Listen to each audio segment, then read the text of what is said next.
60 Minutes Rewind. Hundreds of millions of Americans are at home. Most of them don't want to be. Simple choices about what to touch, where to walk, and what to wear are fraught.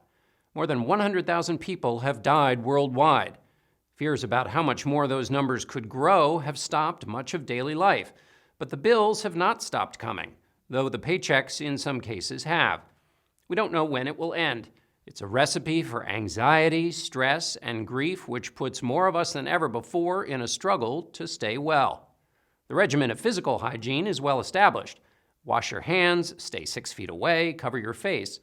But the rules for good mental hygiene are not as clear. Psychologists told us that after Americans get past the worst of it may not be over. There may be mental health aftershocks. It's hard to predict, and living with that unpredictability is part of the challenge. What does it feel like when that phone rings? We run, we pick it up right away, and we're waiting. We don't even know what to expect. We don't know if they're going to tell us good news, bad news. We're just really anxious about it. Francesca Santacroce is describing the daily update from the hospital treating her father, Joseph, a COVID-19 patient on a ventilator. Before the coronavirus hit her home in the close residential neighborhood of Staten Island, New York, her father took care of the family while Francesca worked in a doctor's office, saving money for medical school. A 23-year-old biomolecular sciences major, she is the first in her family to graduate college. But when we first interviewed her, at the approved distance, in her driveway 2 weeks ago, Francesca was shouldering her father's duties, cooking, cleaning, and caring for her 16-year-old sister and mother, who needs 5 days a week of home dialysis. This video was shot by Francesca's sister on a cell phone after their mother was also diagnosed with COVID-19. I literally feel like I'm about to shatter in a million pieces right now. I feel like one wrong move and I'm going to break and I'm going to fall apart, but I know that I can't. I can't do that because I need to take care of my family right now. You've been doing this now for a week. Yeah. How long do you think it's going to last? We don't know. The doctors don't know. We don't know. And I don't care how long it takes, as long as he comes home. Uncertainty, anguish, and hope. In the age of coronavirus, it's not just Francesca who is straining. The pandemic that has rocked her family has touched nearly every American life. In the last few weeks, I think COVID has dominated all my sessions. Daniel Kaplan is president of the New York State Psychological Association and Francesca's therapist. He spoke to us with her permission. Everybody's racing to get back to their previous lives.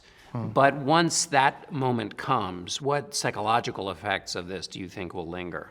I don't think the world's going to be the same. I think the loss of jobs, even after the virus is gone, people are still going to struggle. They're going to struggle with, how am I going to pay my rent, my mortgage? How am I going to feed my family? So it's going to be an ongoing stressor for many people in this country. And there's also a psychological benefit to doing productive work. Sure, right.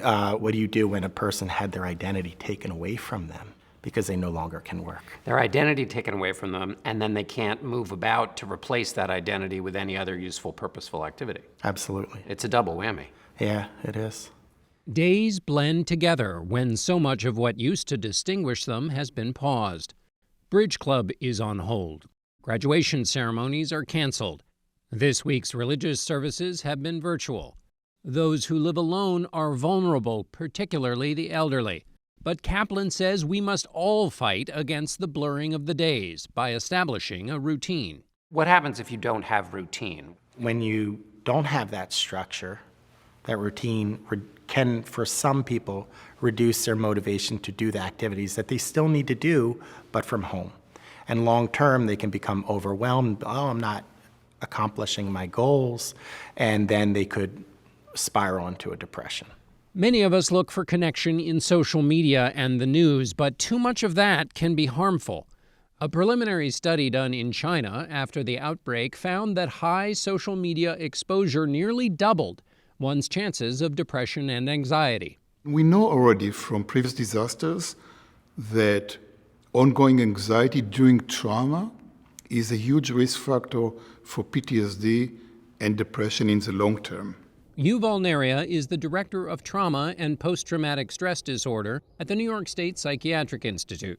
He's a former Israeli tank commander whose own traumatic experiences in the 1973 Yom Kippur War informed his career studying the brains of veterans with PTSD.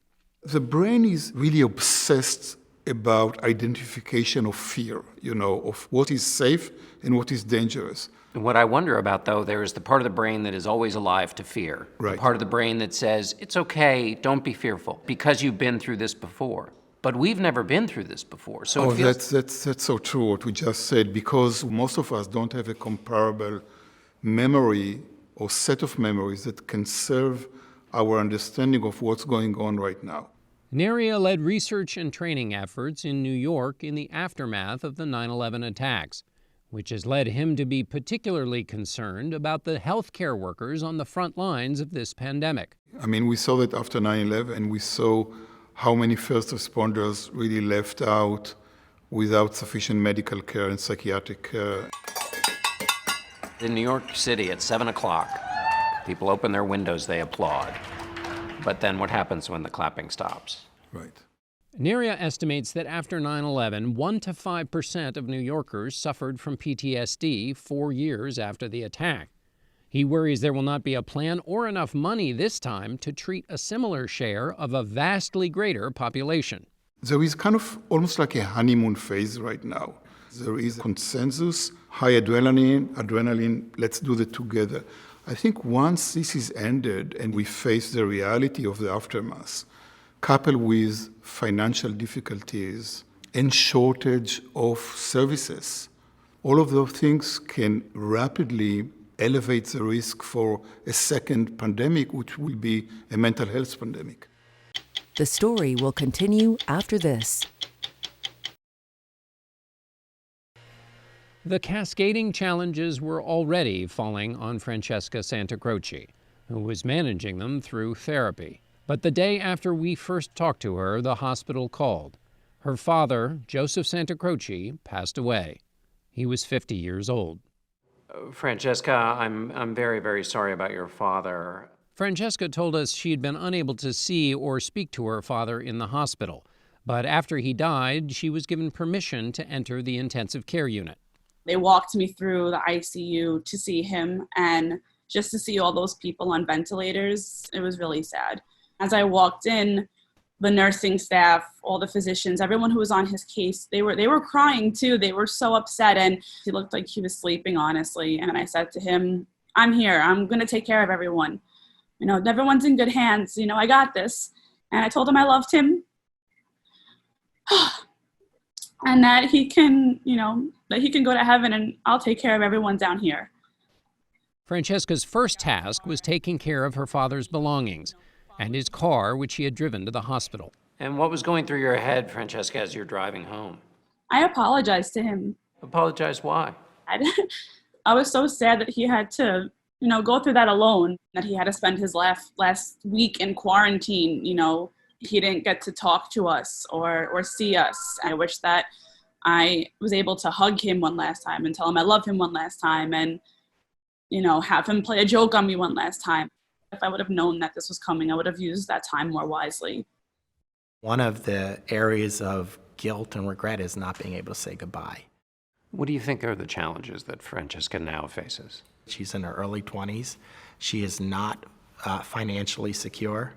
Mom is medically fragile. Just the anxiety around how do you float the household? And then long term, how does she take care of the family while truly pursuing her dreams? The day Francesca learned of her father's death, jazz great Wynton Marsalis' father checked into a hospital. He was in New Orleans. And you were in New York? I was in New York, yeah. I was kind of torn between, if I go down and he doesn't have it and I bring it to him, it's going to be worse. 4 days later, Ellis Marsalis, a respected jazz musician and teacher, passed away from complications of COVID-19. He was 85 years old. He didn't complain. He had a worldview. He said, man, I don't determine my time. He said, the fact that you lose a loved one is no more significant than all the other people who are losing loved ones. And that was always his philosophy. We're all part of the same human family. He felt that. He believed it. He played it. He taught it. And, and he accepted death in that way also. While Marsalis grieves, he is also responsible for jazz at Lincoln Center, where he is managing and artistic director. The nonprofit has had to close its performance space and has lost millions of dollars. And Marsalis says things are even harder for freelance musicians. And my father was a freelance musician. If this had happened when we were growing up, we would literally just have to go from house to house on our street and just to eat. So this is a very serious time for the survival of a lot of our musicians. A man used to juggling projects, he once contributed to this broadcast, Marsalis has been touching base with musicians around the world and trying to raise money for jazz at Lincoln Center, and also for struggling artists. All of this returns him to the lessons of his father. So if he taught you about philosophy as much as about music, what would his advice be for this moment we are in, where we're sitting in an empty theater, we don't know when this is going to end, people are suffering? You know, he would say, you know, where you at, man? What are you gonna do? He said, you talking about doing? You doing? Do something, let's go. So how does that work when you're talking to all the people who are involved at jazz at Lincoln Center? And I say almost the same mantra. You know, we're in a bad position, and we're not gonna get out of this overnight, but everybody is in our position. So let's embrace this space. Let's work on the trust that we've built up all of these years. Let's go out and make stuff happen that we want to see happen. We have to move very fast, but we have to be even more process-oriented and more deliberate. And that's how you master a moment of chaos. And that is also the strength of jazz. I was just going to say, jazz, all of that practice, and then in the moment, you have to be ready to... That's right. You marshal all your forces. And be ready to improvise. And be ready to meet the demands of that moment. Yeah. Another thing that we say to each other is, let's see if we are who we said we were before we had to deal with this. And this what does is that a good mean? time. When everything is normal, it's easy for us to be full and full of arrogance and commentary. Now we have to be for real. Our morality, our concept, our integrity, all these things are coming to bear in this moment. Because it's a test. Yeah, let's see, man. Yeah. We have a tendency to hear all the negative. Everybody's dying, this and that, skull and crossbones. There's also this reaffirmation of what makes us great, not just as people in a country, as human beings. Recognizing the good amidst the sorrow is at the heart of the second line funeral celebrations of Marsalis's native Louisiana. When his mother died 3 years ago, the jazz community took up their instruments. For Ellis Marsalis, that celebration will be delayed. Since we're here in this beautiful space, would you like to play anything for your father? Oh yeah, definitely. Yeah. I'll play something for him. I want to lay down my burden. All right. Down by the riverside.